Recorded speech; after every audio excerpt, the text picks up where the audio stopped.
ഒരു മനുഷ്യൻ ലാ ഇലാഹ ഇല്ലല്ലാ എന്ന് ചൊല്ലി അല്ലെങ്കിൽ ഷഹാദത്ത് ചൊല്ലി അവൻ യഥാർത്ഥ ദീനിന്റെ വഴിയിലൂടെ നടന്നു തുടങ്ങുമ്പോൾ അവന്റെ വിശ്വാസ ആശയ ദർശനങ്ങളിലുള്ള ശിർക്കെന്ന മാലിന്യത്തെ മുഴുവൻ മാറ്റി നിർത്തി അവന്റെ വിശ്വാസത്തെ ശുദ്ധീകരിക്കുകയാണ്. വിശ്വാസിയാകുന്നു, അതോടുകൂടി നമസ്കാരം അവന് നിർബന്ധമാകുന്നു. 5 നേരം വുളുവെടുക്കുന്നതോടുകൂടി അവന്റെ ശരീരത്തിൽ പ്രകടമായ അവയവങ്ങളിലെ മാലിന്യങ്ങളും ശുദ്ധീകരിക്കപ്പെടുകയാണ്. 5 നേരത്തെ നമസ്കാരം അവന്റെ മാനസികമായും അതേപോലെ തന്നെ അവന്റെ ചിന്തകളെയും ശുദ്ധീകരിക്കുന്നു എന്നാണ്. നോമ്പുകൾ അവന്റെ ജീവിതത്തിൽ വരുന്നു. വിശുദ്ധ റമദാനിലെ നോമ്പുകൾ അവൻ എടുക്കുന്നതോടുകൂടി അത് പടച്ച റബ്ബ് സ്വീകരിക്കുക വഴി അവന്റെ ജീവിതത്തിൽ കഴിഞ്ഞു വന്ന പാപങ്ങളും അവിടെ മായ്ച്ചു കളയപ്പെടുന്നു. ഹജ്ജ് ചെയ്യുന്നതോടുകൂടി പരിപൂർണമായ അള്ളാഹുവിങ്കൽ സ്വീകാര്യമായ മബ്റൂറായ ഒരു ഹജ്ജ് നിർവഹിക്കുന്നതോടുകൂടി അവന്റെ ഉമ്മ അവനെ എങ്ങനെ പ്രസവിച്ചുവോ അതുപോലെ ശുദ്ധഹൃദയനായി അവൻ മടങ്ങി വരുമെന്ന ഇസ്ലാം കാര്യത്തിലെ 4 കാര്യങ്ങൾ നമ്മൾ സൂചിപ്പിച്ചു. അതിലൊന്നാണ് ഇനി ബാക്കിയുള്ളത് സക്കാത്ത്.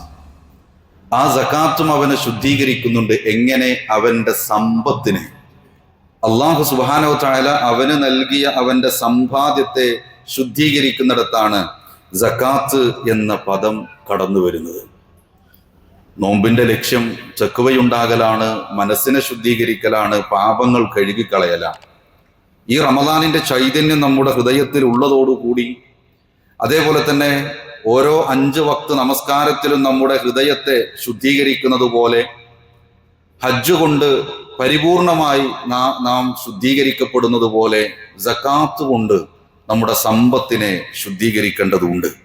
യഥാർത്ഥത്തിൽ സമ്പത്ത് പരീക്ഷണമാണ്. സമ്പത്ത് പരീക്ഷണമാണ്. 2 രൂപത്തിൽ അല്ലാഹു സമ്പത്തിന്റെ വിഷയത്തിൽ നമ്മെ പരീക്ഷിക്കും. ഒന്ന്, സമ്പത്ത് തന്നുകൊണ്ട് പരീക്ഷിക്കും. സമ്പത്ത് ധാരാളമായി തന്നുകൊണ്ട് പരീക്ഷിക്കും. രണ്ടാമത്തേത്, താൽക്കാലികമായി സമ്പത്ത് തടഞ്ഞു വെച്ചുകൊണ്ട് പരീക്ഷിക്കും. ഇതിൽ ഏതു പരീക്ഷണം വേണം എന്ന് ചോദിച്ചാൽ സ്വാഭാവികമായിട്ടും നമ്മൾ പറയുക സമ്പത്ത് തന്നുകൊണ്ട് പരീക്ഷിച്ചോട്ടെ എന്നായിരിക്കും പറയുക. പക്ഷേ സമ്പത്ത് തന്നുകൊണ്ടുള്ള പരീക്ഷണത്തിൽ പലരും പരാജയപ്പെട്ടു പോകുന്നുണ്ട്. റബ്ബ് സമ്പത്ത് തരുന്നു, അതൊരു പരീക്ഷണമാണെന്ന് മനസ്സിലാക്കാൻ കഴിയാതെ ആ പരീക്ഷണത്തിൽ പരാജയപ്പെട്ടു പോകുന്നുണ്ട് പലരും. അവിടെയാണ് നാം നേരത്തെ സൂചിപ്പിച്ച സക്കാത്ത് എന്ന പദത്തിനെ നമ്മുടെ ജീവിതത്തിലേക്ക് നാം ചേർത്ത് നിർത്തേണ്ടത്. ഓരോ ഇബാദത്തുകളെ പറ്റിയൊക്കെ നമുക്ക് വ്യക്തമായ ധാരണകളുണ്ട്. നമസ്കാരത്തെക്കുറിച്ച് നമുക്ക് ധാരണയുണ്ട്, നോമ്പിനെ കുറിച്ച് ധാരണയുണ്ട്. നോമ്പിന്റെ പകലിൽ എന്തു പാടില്ല, നോമ്പിൽ എന്തൊക്കെയാണ് പ്രതിഫലം, എന്തൊക്കെയാണ് നോമ്പിന്റെ ഗുണങ്ങൾ, ഇതൊക്കെ നമുക്കറിയാം. പലപ്പോഴും സക്കാത്തിനെ കുറിച്ചുള്ള ചർച്ചകൾ കടന്നു വരുമ്പോൾ അതിനെക്കുറിച്ച് കേൾക്കുവാനോ വായിക്കുവാനോ അറിയുവാനോ താല്പര്യപ്പെടാറില്ല. പലരും പറയാറുള്ളത് അത് എനിക്കുള്ളതല്ല, അത് സമ്പന്നർക്കുള്ളതാണ്, അല്ലെങ്കിൽ അത് വലിയ കണക്കുകളാണ്, അതൊന്നും എനിക്ക് മനസ്സിലാവില്ല, ഇതൊന്നും ഞാൻ പഠിക്കേണ്ടതല്ല എന്ന ചിന്തയിലൊക്കെ പലരും ഉണ്ടാവാറുണ്ട്. അവിടെയാണ് പ്രിയപ്പെട്ടവരെ നാം തിരിച്ചറിയേണ്ടത്, വിശുദ്ധ ഖുർആനിൽ 30-ലധികം തവണ സക്കാത്തുമായി ബന്ധപ്പെട്ട പരാമർശമുണ്ട്. 30 തവണ അല്ലെങ്കിൽ 32ഓളം ഇടത്ത്. അതിൽ 27ഓളം തവണ നമസ്കാരവുമായി ചേർത്തിയാണ് വിശുദ്ധ ഖുർആൻ സക്കാത്തിനെ വെച്ചിട്ടുള്ളത് എന്ന ഉദാഹരണമായി നമുക്ക് കാണാൻ കഴിയും.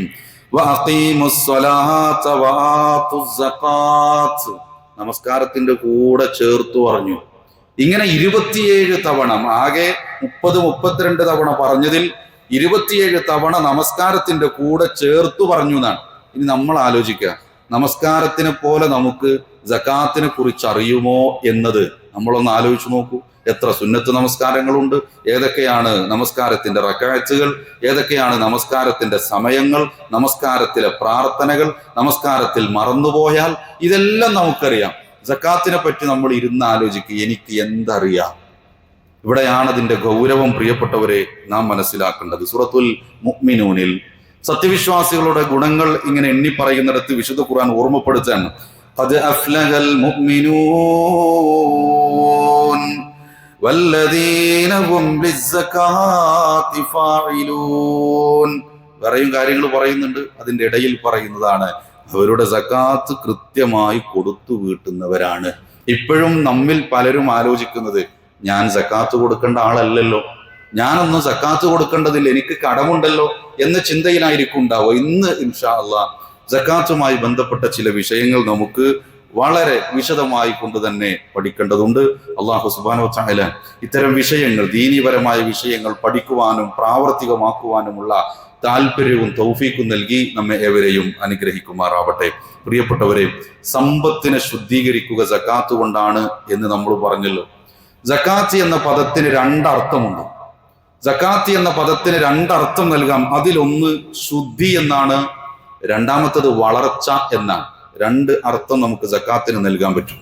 ഇതിലൊന്നാമത്തത് ശുദ്ധീകരിക്കുക എന്ന അർത്ഥം വെച്ചാൽ വിശുദ്ധ ഖുർആൻ സൂറത്ത് തൗബ 103 ആയത്തിലൂടെ ഓർമ്മപ്പെടുത്തുന്നു, ഖുദ് മിൻ അംവാലിഹിം സദഖതൻ തുതഖിറുഹും വതുസക്കീഹിം ബിഹാ. എന്താണ് അവിടെ പറഞ്ഞതെന്നറിയോ? അവരെ ശുദ്ധീകരിക്കാൻ വേണ്ടിയിട്ട്, അവരെ സംസ്കരിക്കാൻ വേണ്ടിയിട്ട് അവരുടെ സ്വത്തുക്കളിൽ നിന്ന് നീ വാങ്ങണം പ്രവാചകരെ, സക്കാത്ത് നീ അവരിൽ നിന്ന് കൈപ്പറ്റണം കേട്ടോ എന്ന് വിശുദ്ധ ഖുർആൻ പറയുന്നിടത്ത് പ്രയോഗിച്ചത് തുതഹിറുഹും വതുസക്കീഹിം എന്നാണ്. അവരെ ശുദ്ധീകരിക്കാനും അവരെ സംസ്കരിക്കാനും എന്ന് വിശുദ്ധ ഖുർആൻ സംസാരിക്കുന്നത് കാണാൻ കഴിയും. ഈ സക്കാത്ത് എന്ന് പറഞ്ഞാൽ അത് പണക്കാരന്റെ ഔദാര്യം അല്ല, അത് പണക്കാരന്റെ ഔദാര്യമല്ല. എനിക്ക് റബ്ബ് പണം തന്നു, അതിൽ നിന്ന് ഞാൻ സക്കാത്ത് പണം നൽകാത്ത ചില ആളുകൾക്ക് ഞാൻ കൊടുക്കുന്നു എന്ന ഒരു ചിന്തയല്ല യഥാർത്ഥത്തിൽ സക്കാത്തിനെ കുറിച്ച് വേണ്ടത്. സൂറത്തു ദാരിയാത്തിലൂടെ അള്ളാഹു ഓർമ്മപ്പെടുത്തുന്നത്, വഫീ അംവാലിഹിം ഹഖ്ഖുൻ ലിസ്സാഇലി വൽ മഹ്റൂം. അവരുടെ സ്വത്തുക്കളിലാവട്ടെ ചോദിച്ചു വരുന്നവനും അതേപോലെ തന്നെ ഉപജീവനം തടയപ്പെട്ടവനും ഒരു അവകാശമുണ്ടായിരിക്കും. നമ്മുടെ സമ്പത്തിലെ, നമ്മുടെ സ്വത്തിലെ, നമ്മൾ നമ്മുടേതാണെന്ന് മാത്രം കരുതുന്ന ബാങ്ക് ബാലൻസിലെ, നമ്മുടെ അസറ്റുകളിൽ, ആസ്തികളിൽ നമുക്ക് മാത്രമല്ല അവകാശമെന്ന് വിശുദ്ധ ഖുർആൻ സൂറത്തു ദാരിയാത്തിലെ 19 ആയത്തിലൂടെ പ്രിയപ്പെട്ടവരെ നമ്മെ ഓർമ്മപ്പെടുത്തുകയാണ്. എന്താണ് സക്കാത്ത്, എത്ര കൊടുക്കണം, എങ്ങനെ കൊടുക്കണം, ഇൻഷാ അല്ലാഹ് ചർച്ചയിൽ കടന്നു വരും. ഈ സക്കാത്ത് കൊടുക്കുന്നതോടുകൂടി സമ്പത്ത് മാത്രമല്ല ശുദ്ധീകരിക്കുക, നമ്മുടെ ഹൃദയവും അതിൻ്റെ കൂടെ ശുദ്ധീകരിക്കുന്നു എന്നാണ്. അപ്പോൾ സക്കാത്ത് എന്ന പദത്തിന്റെ ശുദ്ധി എന്ന അർത്ഥമാണ്, ശുദ്ധീകരിക്കുക എന്ന അർത്ഥമാണ് നാം ചർച്ച ചെയ്തത്. രണ്ടാമത്തെ ഒരു അർത്ഥം എന്ന് നമ്മൾ പറഞ്ഞു, വളർച്ച എന്നുള്ളതാണ്. സക്കാത്ത് കൊടുക്കുക, കൃത്യമായി ഒരു നാട്ടിൽ, ഒരു പ്രദേശത്ത് കൃത്യമായി സക്കാത്ത് കൊടുക്കുന്ന സമ്പ്രദായവും അതിൻ്റെ വിതരണവും കൃത്യമായി കൊണ്ട് നടക്കുന്നുണ്ട് എങ്കിൽ ആ ഒരു സമൂഹത്തിന് എല്ലാ നിലക്കുമുള്ള വളർച്ചയുണ്ടാകുമെന്നാണ്. നമുക്ക് ഉദാഹരണങ്ങളിലേക്ക് പോകാം. ഇവിടെ പലപ്പോഴും സംഭവിക്കുക, ദീനിന്റെ മാർഗത്തിൽ അള്ളാഹുവിന് വേണ്ടി വല്ലതും, അത് സ്വതക്കയാവാം സക്കാത്താവാം, തെറ്റിദ്ധരിക്കാൻ പാടില്ല. നാം ഇന്ന് സംസാരിക്കുന്നത് സക്കാത്തിനെ കുറിച്ച് മാത്രമാണ്. പലപ്പോഴും സക്കാത്തിനെ കുറിച്ച് ചിലരെങ്കിലും ധരിച്ചു വെച്ചിട്ടുള്ളത്, നോമ്പ് വരുമ്പോൾ തൻ്റെ ബാങ്കിൽ പോയിട്ട് വലിയൊരു കറൻസി, അത് ചെറിയ ചെറിയ തുട്ടുകളാക്കി 20ഉം 50ഉം 10ന്റെയും നോട്ട് വാങ്ങിയിട്ട് വീട്ടിൽ വരുന്നവർക്ക് കൊടുത്തു വീട്ടുന്ന 10 നോട്ടിന്റെയും 20 രൂപ നോട്ടിന്റെയും പേരല്ല സക്കാത്ത്. പള്ളിയിൽ ആരോ പുറത്ത് യാചിച്ചു നിൽക്കുന്നത് കാണുമ്പോൾ കൊടുക്കുന്നതിന്റെ പേരല്ല സക്കാത്ത്. അത് സ്വതക്കയുടെ ഭാഗത്ത് നമുക്കെണ്ണാം. സക്കാത്ത് എന്നത് നിർബന്ധമായിട്ടും നമ്മുടെ സമ്പത്തിന്റെ ഒരു 2.5% കൊടുത്തു വീട്ടലാണ്. അത് നിർബന്ധമായിട്ട് കൊടുക്കേണ്ടതാണ്. സ്വതക്കയും കൊടുക്കണം, സ്വതക്കയും സക്കാത്തും കൂട്ടിച്ചേർക്കരുത് എന്ന് സൂചിപ്പിച്ചു എന്ന് മാത്രം. അപ്പൊ ദീനിന്റെ വിഷയത്തിൽ നമ്മൾ എന്തെങ്കിലും കൊടുക്കാൻ തീരുമാനിച്ചാൽ ഒരുപാട് തടസ്സങ്ങൾ ആ വിഷയത്തിൽ ഉണ്ടാകും. പള്ളിക്ക് വേണ്ടി ഞാൻ ഇത്ര കൊടുക്കാമെന്നൊരാൾ തീരുമാനിച്ചു, ദീനി സംരംഭത്തിന് വേണ്ടി, ഒരു കോളേജിന് വേണ്ടി ഞാൻ ഇത്ര കൊടുക്കാമെന്ന് മനസ്സുകൊണ്ട് തീരുമാനിച്ചാൽ ആ തീരുമാനത്തെ അതിൽ നിന്ന് പിന്തിരിപ്പിക്കാൻ പിശാചി ഇടപെടുമെന്ന് വിശുദ്ധ ഖുർആൻ നമ്മെ ഓർമ്മപ്പെടുത്തുകയാണ്. അശ്ശൈത്വാനു യഇദുകുമുൽ ഫഖർ, ദാരിദ്ര്യം ഓർമ്മിപ്പിക്കും, പിശാചാണ് ഓർമ്മിപ്പിക്കുക. ദീനിന്റെ മാർഗത്തിൽ അല്പം സമ്പത്ത് ചെലവഴിക്കാൻ നിൽക്കുമ്പോൾ പിശാച് നമ്മുടെ ബാധ്യതകളെ കുറിച്ച് ഓർമ്മിപ്പിക്കും. നിന്റെ വീട്ടിലെ മതിലിന്റെ പണി കഴിഞ്ഞിട്ടില്ല, നിന്റെ വീട്ടിൽ ഇന്ന പണി ബാക്കിയുണ്ട്, ഇപ്പോൾ ഇത്ര കൊടുക്കണ്ട. ഇത് ദുനിയാവിന്റെ വിഷയത്തിൽ കൊടുക്കുമ്പോൾ ചിലപ്പോ പിശാചിന്റെ ഇത്തരത്തിലുള്ള പ്രേരണകൾ ഉണ്ടാകില്ല എന്നതാണ് ഇവിടെ നാം മനസ്സിലാക്കേണ്ട ഒന്ന്. നമുക്ക് കാണാൻ കഴിയും, മാ നഖസത്ത് സ്വദഖത്തും മിൻ മാലിൻ, സ്വതക്ക കൊടുത്തതിന്റെ പേരിൽ സമ്പത്തിൽ നിന്ന് ഒന്നും കുറയില്ല. ഇസ്ലാമിക പ്രമാണം ഓർമ്മപ്പെടുത്താൻ, നാട്ടിൽ കച്ചവടം നടത്തി പാപ്പരായവരുണ്ട്, ലോട്ടറി എടുക്കാൻ പാടില്ല പക്ഷെ എടുത്ത് പാപ്പരായവരുണ്ട്, ബിസിനസ് നടത്തി തകർന്നു പോയവരുണ്ട്. നമ്മൾ ആരെങ്കിലും കേട്ടിട്ടുണ്ടോ സ്വതക്കെ കൊടുത്തിട്ട് പാപ്പരായതാണെന്ന്? ദീനിന് വേണ്ടി കൊടുത്തു പാപ്പരായതാണെന്ന്, പള്ളിക്ക് വേണ്ടി കൊടുത്ത് എല്ലാ സമ്പത്തും പള്ളിക്ക് വേണ്ടി കൊടുത്ത് ഒന്നുമില്ലാതായി എന്ന് നമ്മൾ ഒരാളെ കുറിച്ച് കേൾക്കൂല. കാരണം ഇസ്ലാമിക പ്രമാണം പറയുന്നത് സ്വതക്ക ഒരിക്കലും നമ്മുടെ സമ്പത്തിൽ നിന്നൊട്ടും കുറക്കുകയില്ല എന്നാണ്. ദീനിന് വേണ്ടി കൊടുക്കുമ്പോൾ ഈ ഹദീദ് നമ്മുടെ ഹൃദയത്തിൽ ഉണ്ടാകണമെന്നാണ്. വളർച്ച എന്ന അർത്ഥത്തെ പറ്റിയാണല്ലോ നാം ചർച്ച ചെയ്യുന്നത്. മഹാനായ ഉമർ ഇബ്നുൽ ഖത്താബ് റളിയല്ലാഹു അൻഹുവിന്റെ കാലഘട്ടത്തിൽ യമനിലെ ഗവർണറായിരുന്നു മുആദ് ഇബ്നു ജബൽ റളിയല്ലാഹു അൻഹു.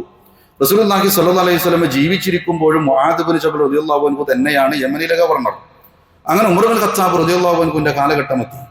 ആ സമയത്ത് ആ യമനിൽ നിന്ന് ആളുകളുടെ പക്കൽ നിന്ന് സക്കാത്ത് സ്വീകരിച്ചിട്ട് അതിന്റെ 1/3 ഖലീഫക്ക് ഇങ്ങോട്ട് അയച്ചു കൊടുത്തു. ഉമർ ഇബ്നുൽ ഖത്താബ് റളിയല്ലാഹു അൻഹു എഴുതി, അവിടെ നിന്ന് ആളുകളുടെ സമ്പത്ത് പിടിച്ചെടുത്തിട്ട് അല്ലെങ്കിൽ സക്കാത്ത് സ്വീകരിച്ചിട്ട് അത് ഇങ്ങോട്ട് അയക്കുകയല്ല വേണ്ടത്. വിശുദ്ധ ഖുർആൻ പറഞ്ഞിട്ടുള്ളത് അവിടുന്ന് അവരുടെ കയ്യിൽ നിന്ന് വാങ്ങി അവർക്കിടയിലേക്ക് തന്നെ കൊടുക്കാനാണ്. മുആദ് റളിയല്ലാഹു അൻഹു തിരിച്ചെഴുതി, ഈ 1/3 വാങ്ങാൻ ഇവിടെ ആരുമില്ല. ചരിത്ര ഗ്രന്ഥങ്ങളിൽ കാണാം, തൊട്ടടുത്ത വർഷം സക്കാത്ത് പിരിച്ചതിന്റെ പകുതിയും ഖലീഫക്ക് അയച്ചു കൊടുത്തു. സമാനമായ സംസാരം നടന്നു. 3-ാമത്തെ വർഷം അതാ അവിടെ നിന്ന് സക്കാത്ത് പിരിച്ചതിന്റെ മുഴുവൻ തുകയും ഉമർ ഇബ്നുൽ ഖത്താബ് റളിയല്ലാഹു അൻഹുവിന് കൊടുക്കുമ്പോൾ ഉമർ ഇബ്നുൽ ഖത്താബ് റളിയല്ലാഹു അൻഹു അല്പം അരിശത്തോടു കൂടി മുആദ് ഇബ്നു ജബൽ റളിയല്ലാഹു അൻഹുവിന് എഴുതുന്നുണ്ട്.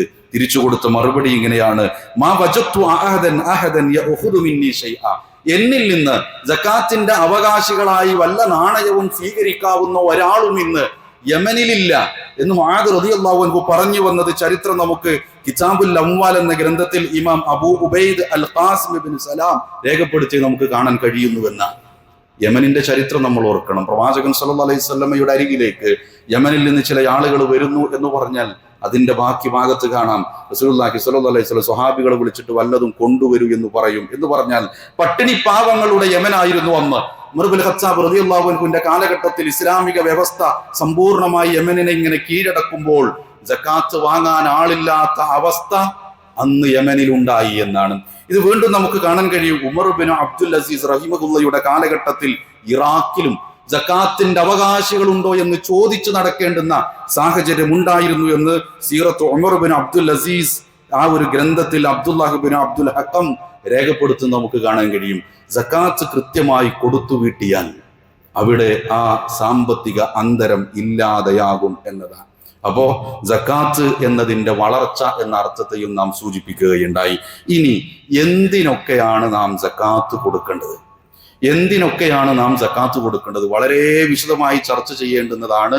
അതിൽ നമ്മളുമായി ബന്ധപ്പെടുന്ന മേഖലകളിലൂടെയാണ് ഇൻഷാ അല്ലാഹ് നാം കടന്നു പോവുക. സക്കാത്ത് കൊടുക്കേണ്ടത് വർധനവുണ്ടാകുന്ന സമ്പത്തിനാണ് സക്കാത്ത് കൊടുക്കേണ്ടത്. ഉദാഹരണമായി നമ്മുടെ വീടിന് സക്കാത്ത് കൊടുക്കണ്ട. നമുക്കൊരു വാഹനമുണ്ട്, ആ വാഹനത്തിന് എല്ലാ വർഷവും സക്കാത്ത് കൊടുക്കണ്ട. സ്വാഭാവികമായിട്ടും ആ വീട് ഉണ്ടാക്കാൻ നമ്മുടെ കയ്യിലുണ്ടായിരുന്ന പണത്തിന് നമ്മൾ സക്കാത്ത് കൊടുത്തിട്ടുണ്ടാകും. ആ വാഹനം വാങ്ങാൻ നമ്മൾ കരുതി വെച്ചിരുന്ന ആ പണത്തിന് സക്കാത്ത് കൊടുത്തിട്ടുണ്ടാവും. അപ്പോൾ വർധനവുണ്ടാകുന്നതിനാണ്. നമ്മൾ കുറച്ച് ഭൂമി വാങ്ങി വെച്ചിട്ടുണ്ട്, അതിൽ പ്രത്യേകമായിട്ടൊന്നും നടക്കുന്നില്ല, അത് വിൽക്കാനും തീരുമാനിച്ചിട്ടില്ല. അപ്പോൾ വിൽപ്പനക്ക് തീരുമാനിക്കാത്ത ഭൂമിക്കും എന്തില്ല?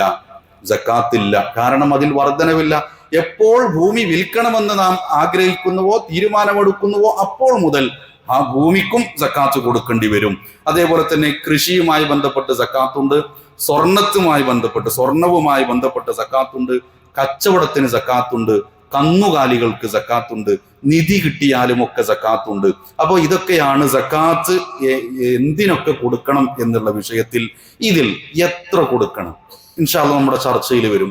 പലരും നമ്മൾ നേരത്തെ സൂചിപ്പിച്ചതുപോലെ അതിന്റെ കണക്കൊക്കെ ഞാൻ എന്തിനറിഞ്ഞിരിക്കണം, ഞാൻ സക്കാത്ത് കൊടുക്കേണ്ട ആളല്ലോ, വാങ്ങേണ്ട ആളാണല്ലോ എന്ന ചിന്തയാണ് ചിലരുടെയെങ്കിലും മനസ്സിലുണ്ടാവുക. ആ ചിന്ത ഇൻഷാ അല്ലാഹ് നമുക്ക് മാറ്റിയെടുക്കേണ്ടതുണ്ട്.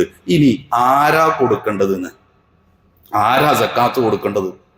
അവിടെ ഇസ്ലാമികപരമായിട്ട് നമ്മൾ ചർച്ച ചെയ്യുമ്പോൾ ഒന്ന് നിസാബ് തികയണം. എന്താ നിസാബ്? നമുക്ക് ചർച്ച ചെയ്യാം. നിസാബ് തികയണം. ഒരാളുടെ കയ്യിൽ സമ്പത്തിന്റെ നിസാബ് തികയണം. അത് ഒരു ഹൗല് തികയണം. ഹൗല് എന്ന് പറഞ്ഞാൽ ഒരു വർഷം. അറബ് വർഷത്തിലെ ഒരു വർഷത്തെയാണ് നമുക്ക് ഹൗല് എന്ന് പറയാവുന്നത്. ഈ നിസാബ് ഒരു ഹൗല് തികഞ്ഞാൽ അവൻ കൊടുക്കണം. ഇനി എന്താണ് ഹൗല്, എന്താണ് നിസാബ് എന്നതിലേക്ക് പോകാം. ഇവിടെ 595 ഗ്രാം വെള്ളിയുടെ, നാം ഇപ്പോൾ സംസാരിക്കുന്നത് കച്ചവടത്തിന്റെയും അതേപോലെ നമ്മുടെ പക്കലുള്ള സമ്പത്തിന്റെയും സക്കാത്ത് എത്ര, എങ്ങനെ എന്നുള്ളതാണ്.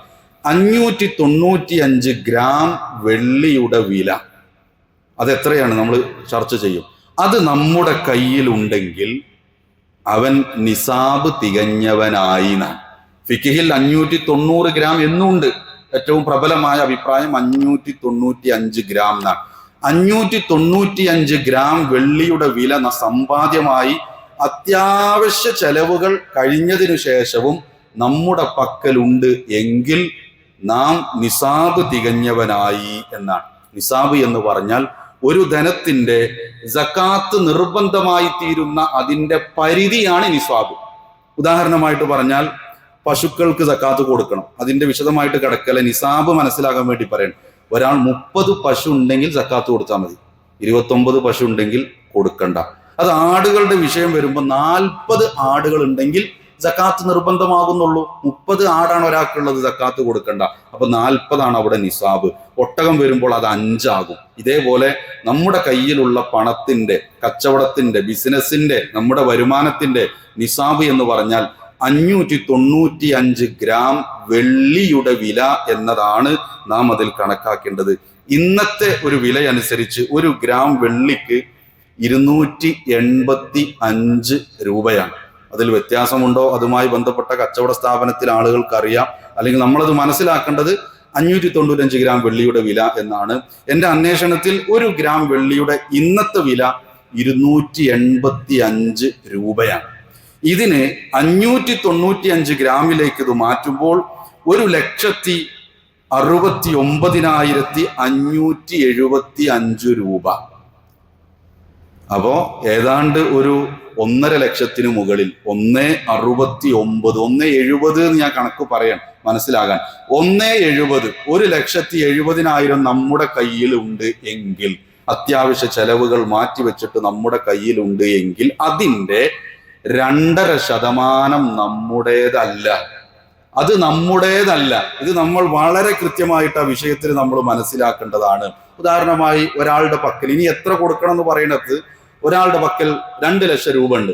അത്യാവശ്യ ചെലവുകളൊക്കെ കഴിഞ്ഞിട്ട് ഒരാളുടെ കയ്യിൽ 2 ലക്ഷം രൂപയുണ്ടെങ്കിൽ ഒരു വർഷം ഈ 2 ലക്ഷം രൂപ എങ്ങനെ വേണം, ഒരു വർഷം അയാളുടെ കയ്യിൽ നിൽക്കണം. പറയാം, ഒന്നുകൂടി എളുപ്പത്തിൽ നമ്മൾ പറയും.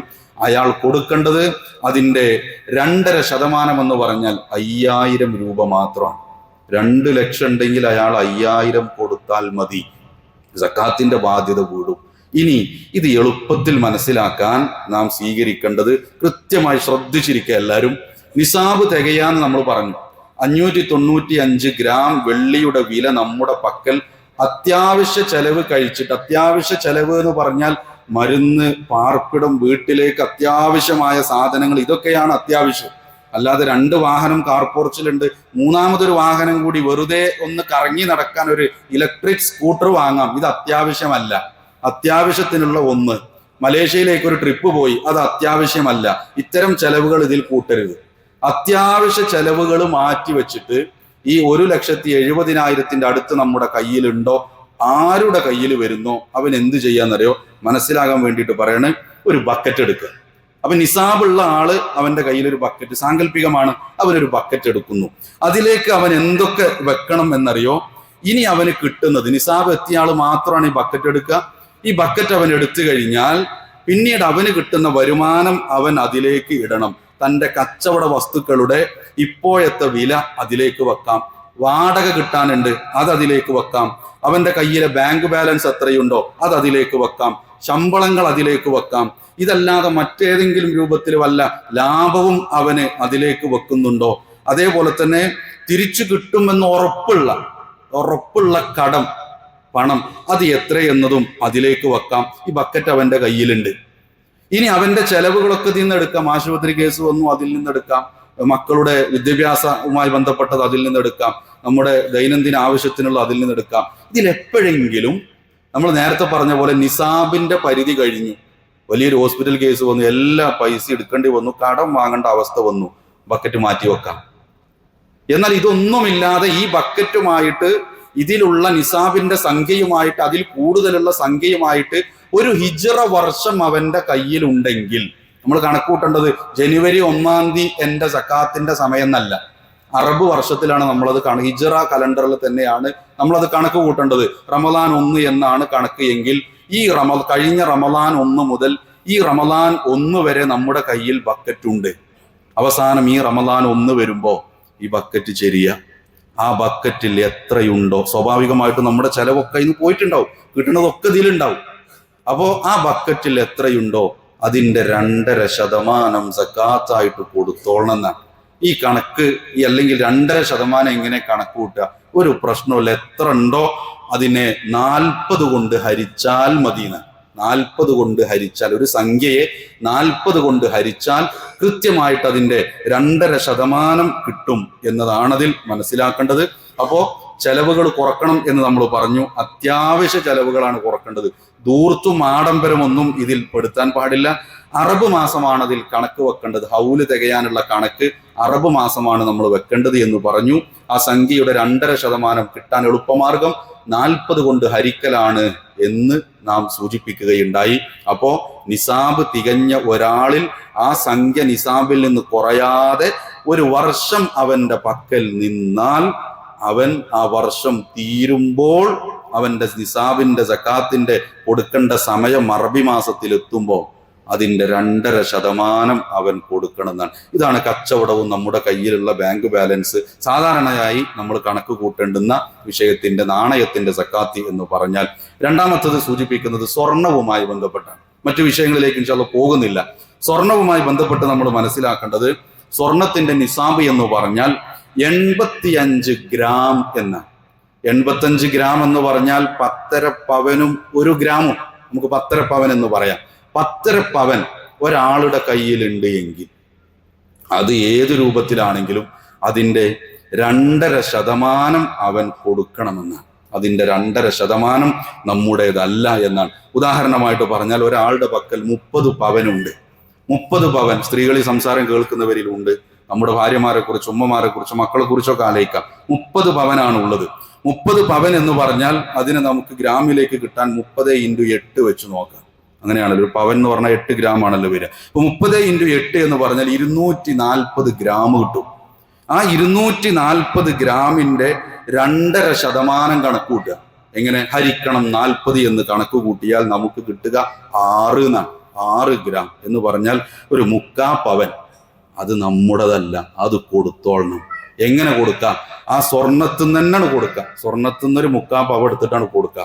അല്ലെങ്കിലോ അതിന്റെ വില കണക്കാക്കിയിട്ട് കറൻസിയിലും കൊടുക്കുക.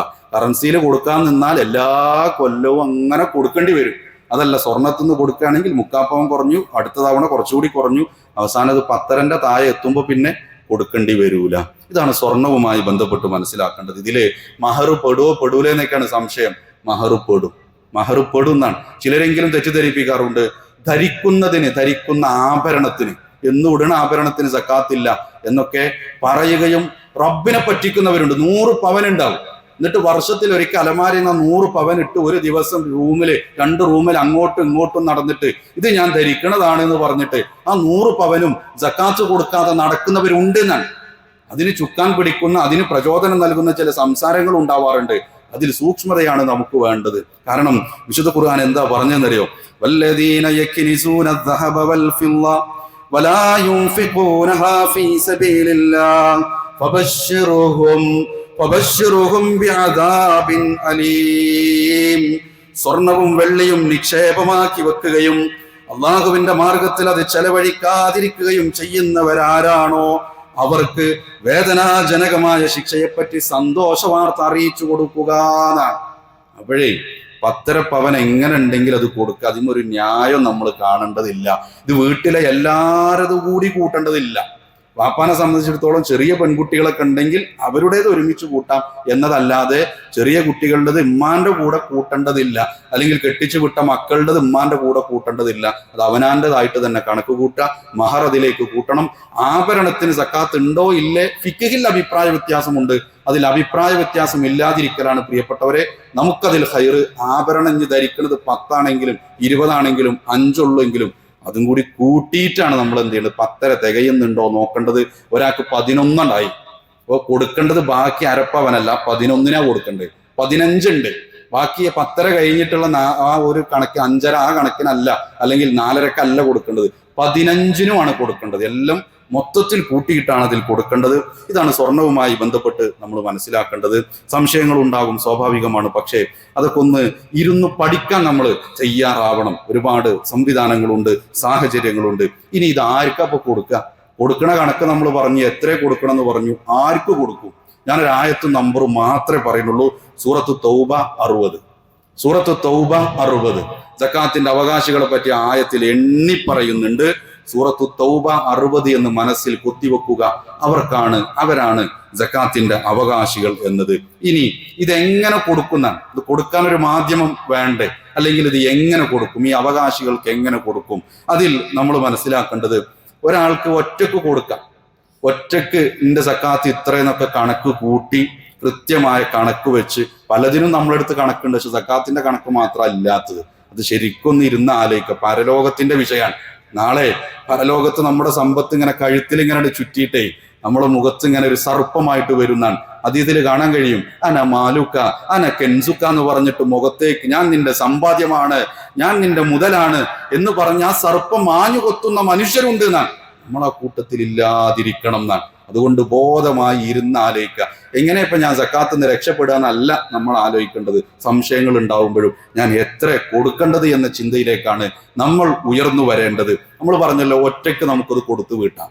പക്ഷേ ഒരു പൊതു സംവിധാനം ഉണ്ടെങ്കിൽ, ഒരു സക്കാത്ത് സെല്ല് നമുക്ക് ബോധ്യമുണ്ട്, ആ സക്കാത്ത് സെല്ല് മാന്യമായിട്ട് ആളുകളെ പരിഗണിച്ചുകൊണ്ട് കൃത്യമായി നടന്നു പോകുന്ന ഒരു സംവിധാനം ഉണ്ട് എങ്കിൽ അവിടേക്ക് കൊടുത്താലും മതി എന്നുള്ളതാണ്. ഒറ്റയ്ക്ക് കൊടുത്താലും പ്രശ്നമല്ല. പക്ഷെ പരമാവധി നമ്മൾ ഇത്തരം സംവിധാനങ്ങൾ ഉപയോഗപ്പെടുത്തുക, സക്കാത്ത് സെല്ലുകളെ. കാരണം അവർക്കായിരിക്കും സമൂഹത്തിൽ കൃത്യമായിട്ട് ഒരു ധാരണ ഉണ്ടാവുക. ഓരോ മഹല്ലിനും അത്തരം സക്കാത്ത് സെല്ലുകൾ സംവിധാനിക്കാൻ നാം കൃത്യമായ ഒരു ബോധം വ്യത്യസ്ത മഹല്ലിലെ ആളുകൾ ഇത് കേൾക്കുന്നുണ്ട് എന്നതുകൊണ്ട് ഓർമ്മപ്പെടുത്തുകയാണ്. അതോടൊപ്പം ഗൗരവമുള്ളത്, സക്കാത്ത് സെല്ല് അവിടെ ഉണ്ട്. അതിൻ്റെ ആളുകൾ ഉത്തരവാദിത്വത്തോടു കൂടി പെരുമാറണം. ഇല്ലെങ്കിൽ റബ്ബിനോട് അതിനെക്കുറിച്ച് മറുപടി പറയേണ്ടി വരുന്ന, നമ്മളെ ഏൽപ്പിക്കപ്പെട്ടിരിക്കുന്ന ഉത്തരവാദിത്വത്തിൽ നമ്മുടെ ചുറ്റുഭാഗത്തുള്ള ആളുകളെ കണ്ടെത്തുക എന്നതൊരു ഉത്തരവാദിത്വം കൂടിയുണ്ട്. ഇങ്ങോട്ട് ചോദിച്ചു വരിക എന്നതിനപ്പുറത്ത്. കാരണം ഒന്ന് ഫക്കീറാണ്, മിസ്കിനാണ്. ഫക്കീർ ചിലപ്പോൾ എഴുത്തുമായിട്ട് വരും, മിസ്കിൻ എഴുത്തേറ്റ് വരൂല. നമ്മുടെ പരിധിയിലുണ്ടാവും, നമ്മുടെ മഹലിലുണ്ടാവും, നമ്മുടെ അയൽപക്കത്തുണ്ടാവും. അവരെ തിരിച്ചറിയുക എന്നത് നമ്മുടെ മഹലിലെ സക്കാത്ത് സെല്ലിന്റെ ഉത്തരവാദിത്തമാണ്. ഇങ്ങോട്ട് വന്നവരെ മാത്രമല്ല, അങ്ങോട്ട് പോയി കണ്ടെത്താൻ കഴിയണം. അപ്പോഴേ യഥാർത്ഥത്തിൽ ശുദ്ധീകരണവും വളർച്ച എന്ന അർത്ഥമൊക്കെ അതിൽ ക്ലിയർ ആവുള്ളൂ എന്നുള്ളതാണ്. അഭിമാനം സംരക്ഷിക്കണം. ഇത് രണ്ടാമത്തതാണ്. അഭിമാനം ഇത്ര സക്കാത്ത് കിട്ടി ഫോട്ടോ എടുത്ത് വാട്സപ്പിൽ സ്റ്റാറ്റസ് ഇടാനല്ല, കൊടുത്തു, ഇത് ഇന്ന ആളുകൾക്ക് കൊടുത്തു. അവരുടെ അഭിമാനം കൃത്യമായി സംരക്ഷിക്കപ്പെടണം എന്നുള്ളതാണ്. പലയിടങ്ങളിലും പലപ്പോഴും അത് അങ്ങനെ ഒരു പരിഗണന നൽകാറില്ല എന്നതാണ്. അത് വ്യക്തി കൊടുക്കുന്ന രൂപത്തിലാകും ചെയ്യും. എൻ്റെ വീട്ടിലുണ്ട് എൻ്റെ സക്കാത്തിന്റെ ഓഹരി, അവിടെ വന്ന് വാങ്ങിക്കൊണ്ടേക്കോ എന്ന് പറയുന്നത് ഇതുമായി ബന്ധപ്പെട്ട ഒരു സൂക്ഷ്മത കുറവ് തന്നെയാണ് എന്ന് നമ്മൾ മനസ്സിലാക്കുക. മാത്രമല്ല, ശാശ്വതമായ പരിഹാരം കാണണം. ഉദാഹരണം പറയാം, ഒരാൾക്ക് പണിയായുധം വാങ്ങിക്കൊടുക്കുക. അയാൾ സക്കാത്തിന്റെ അവകാശം നമുക്ക് ബോധ്യപ്പെട്ടു, അയാൾ വലിയ പ്രയാസത്തിലാണ്, അയാൾക്ക് പണിയായുധങ്ങൾ വാങ്ങിക്കൊടുക്കുക. അല്ലെങ്കിൽ ഉദാഹരണം പറഞ്ഞാൽ ഒരു ഓട്ടോറിക്ഷ വാങ്ങിക്കൊടുക്കുക. ചിലപ്പോൾ കൂടുതൽ കൊടുക്കേണ്ടി വരും. ഈ 2000, 3000, 5000 കൊടുക്കുന്നതിന് പകരം ശാശ്വതമായ പരിഹാരം ഉണ്ടോ നോക്കുക. അയാൾക്ക് തെങ്ങ് കയറാൻ അറിയോ, അതിനുള്ള ഉപകരണം വാങ്ങിക്കൊടുക്കുക. കാരണം ഇപ്പൊ അയാൾ അത് വാടകയ്ക്ക് എടുത്തിട്ടാണ് പോണത്, അതിന്റെ ഉപകരണം വാങ്ങിക്കൊടുക്കുക. ഓട്ടോ ഓടിക്കുന്ന ആളാണോ, ഒരു ഓട്ടോറിക്ഷ വാങ്ങിക്കൊടുക്കുക. എന്നാൽ അടുത്ത വർഷം അയാൾ പരിഗണിക്കേണ്ടി വരില്ല, അയാൾ ഇങ്ങോട്ട് കൊണ്ടുതരും. അപ്പൊ ഈ രൂപത്തില് ശാശ്വതമായ പരിഹാരത്തിന് എന്തു മാർഗം എന്നതാണ് നമ്മൾ അതിൽ പരിഗണിക്കേണ്ടത്. നമ്മൾ നേരത്തെ സൂചിപ്പിച്ചതുപോലെ സക്കാത്തിന്റെ എല്ലാ വിഷയങ്ങളും നമ്മൾ സൂചിപ്പിച്ചിട്ടില്ല. അതിന് നമ്മുടെ സമയം പരിമിതിയുണ്ട്. നമ്മൾ ആദ്യം മനസ്സുകൊണ്ട് കൊടുക്കുക, മനസ്സുകൊണ്ട് സക്കാത്ത് കൊടുക്കുക. ഇബ്നു ഖയ്യിം റഹിമഹുല്ലാഹ് പറഞ്ഞത് അതെ, ആദ്യം മനസ്സുകൊണ്ടാണ് കൊടുക്കുക. എന്നാലേ കൈകൊണ്ട് കൊടുക്കാൻ പറ്റുകയുള്ളൂ എന്നതാണ്. അള്ളാഹു സുബ്ഹാനഹു വ തആല സക്കാത്തിനെ കുറിച്ചും അതേപോലെ തന്നെ ദാനധർമ്മങ്ങളെ കുറിച്ചൊക്കെ പഠിക്കുവാനും മനസ്സിലാക്കുവാനും റബ്ബിന്റെ മാർഗത്തിൽ ഉദാരമായി റബ്ബിന് വേണ്ടി ചെലവഴിക്കാൻ സ്വതക്കയുടെ വിഷയത്തിലും സക്കാത്ത് കൃത്യമായി കണക്കുകൂട്ടി അതിന്റെ ഓഹരി കൃത്യമായി അതിന്റെ ആളുകളിലേക്ക് എത്തിക്കുന്നുണ്ട് എന്നൊരു ബോധ്യവും നമ്മുടെ ഉള്ളിൽ ഉണ്ടാവണം.